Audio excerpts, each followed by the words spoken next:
So today is the day that Donald Trump and Pete Hegseth got their weird all-hands-on-deck meeting with military generals in Virginia. Remember, this is the meeting that they brought in literally everyone from around the world. Doesn't matter if you're in a combat zone, doesn't matter how important your job is. You're coming to Quantico, Virginia to listen to Pete Hegseth do a TED Talk and the President of the United States have his brain melt in front of your eyes. And it makes sense. I mean, if you are a general who has served 25, 30 years honorably in the military, what else could you really be wishing for besides an invitation to listen to a alcoholic ex-Fox News host yell at you about the warrior ethos and also have the President of the United States openly suggest that you should start committing war crimes in his name? But I'm getting ahead of myself, and I'm going to split this into two videos just because the Hegseth insane TED Talk deserves its own analysis.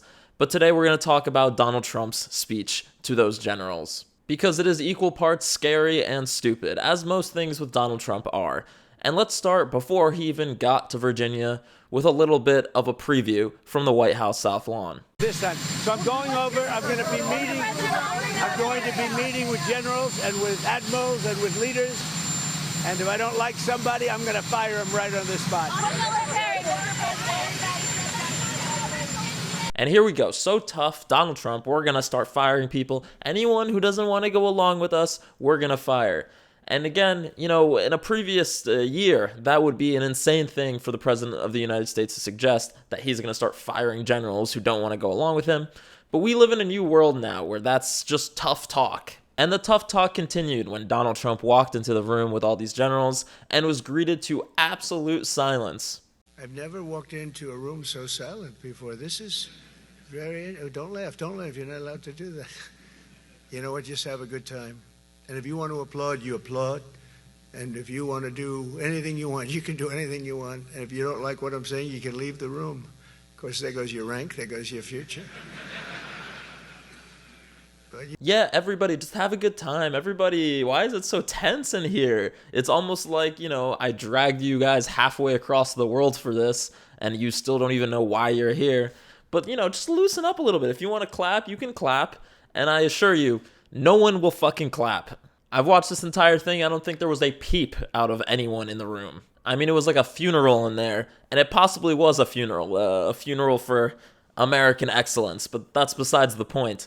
Let's hear Donald Trump launch straight into it with, a review of what kind of terminology should or shouldn't be used by the military. And it was really a stupid person that works for him mentioned the word nuclear. I moved a submarine or two, I won't say about the two, over to the coast of Russia, just to be careful, because we can't let people throw around that word. I call it the N-word. There are two N-words, and you can't use either of them. You can't use either of them. And frankly...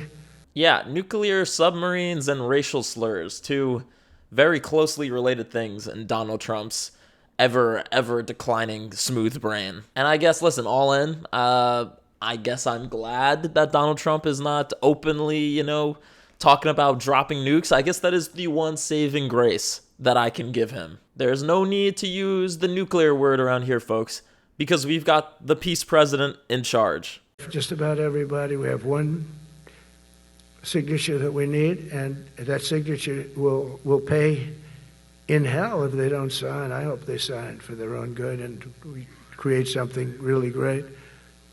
But to have done 8 of them is just like such an honor. And then we have Putin and Zelensky. The easiest one of them all.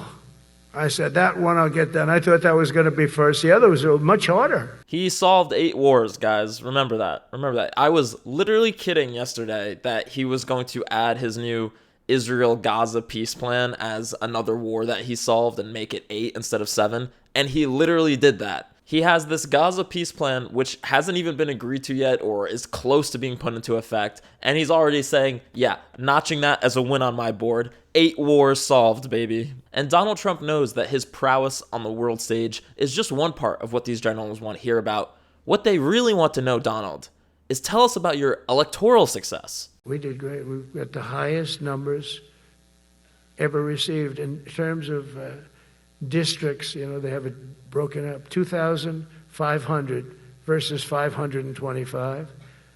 We won every swing state. We won the popular vote. We won everything. We won everything. You have to take a look at the map. It's almost entirely red, except there's a little blue line on each coast, and I think that's going to disappear too. Donald Trump is literally pulling out applause lines from his MAGA rallies and is stunned that they're not working in a room full of 800 generals. He gives this exact speech literally every single week, literally at every single public event. I mean, MAGA rallies, Inauguration Day. Every time he goes on TV, even at Charlie Kirk's memorial, at the autism presser, he cannot help himself. It's all about him. What I would do to be able to mind read what those generals were thinking as he's going over this in this weird speech. This was not a pep rally for the military. This is one deranged mad king takes 800 military leaders hostage for 2 hours. And of course, Trump, the manly man in charge, couldn't help himself but regaled the generals also with tales of his manliness as compared to his predecessor, Joe Biden. They looked at him falling downstairs every day. Every day the guy's falling downstairs. He said, "It's not our president. We can't have it." I'm very careful, you know, when I walk downstairs, like I'm on stairs, like these stairs. I walk very slowly. Nobody has to set a record. Just try not to fall, because it doesn't work out well. A few of our presidents have fallen, and it became a part of their legacy. We don't want that. You walk nice and easy. You don't have to set any record. Be cool.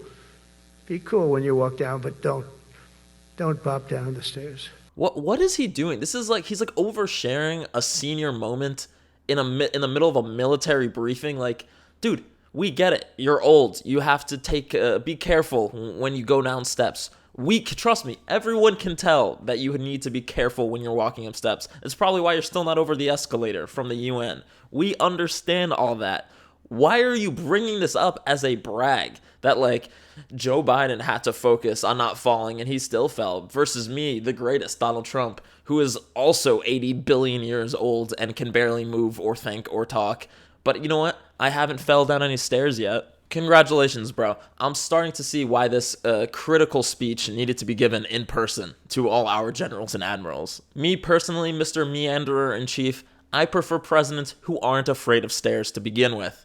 You know, but that's just me. And all of that was good and fun. But at the end of the speech, it was time for Donald to give the hard sell. Because that's really what this entire thing was about. This entire exercise from Trump and Hegseth is about one thing: loyalty. Which they're going to need absolute loyalty when it comes to carrying out the plans they have for deploying American troops on American streets. We haven't even started yet.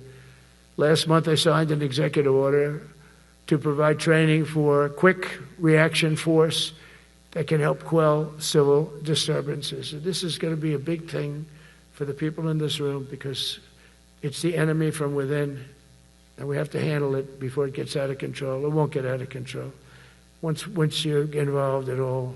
And there it is. That's what this whole thing is really about. Getting the military mentally prepared to be turned into Donald Trump's personal riot squad. And the whole enemy within terminology is literally straight from Adolf Hitler's playbook. Like, I know we're not supposed to use fascism or bring up Hitler. Like, you already lost the argument if you do that. That is literally something Adolf Hitler was talking about. And I know it's not a mistake that that's in the speech because Donald Trump says it over and over again. Only in recent decades did politicians somehow come to believe that our job is to police the far reaches of Kenya and Somalia while America is under invasion from within. We're under invasion from within. No different than a foreign enemy, but more difficult in many ways because they don't wear uniforms. At least when they're wearing a uniform, you can take them out. These people don't have uniforms. But we are under invasion from within. We're stopping it very quickly. At least when the enemy is wearing a uniform, you know who you need to take out. Versus the enemy within is invading our country, but is harder to parse. That is literally what he is saying. He's equating American dissenters to his rule to foreign invaders. That is an insane dog whistle, and it's a dog whistle, again, being put out in front of the entire military leadership of our country and also being televised.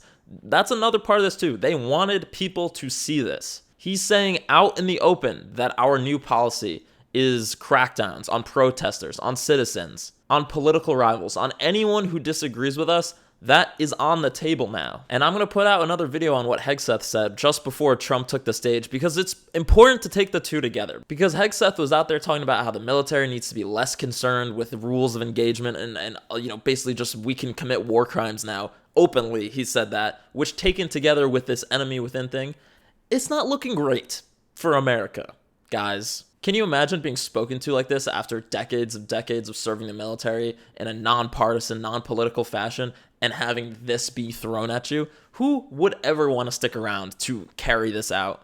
But I hope they do stick around, because we need people now more than ever who have a backbone in our military, but just in government in general. Because there aren't much safeguards left in the federal government or in the military.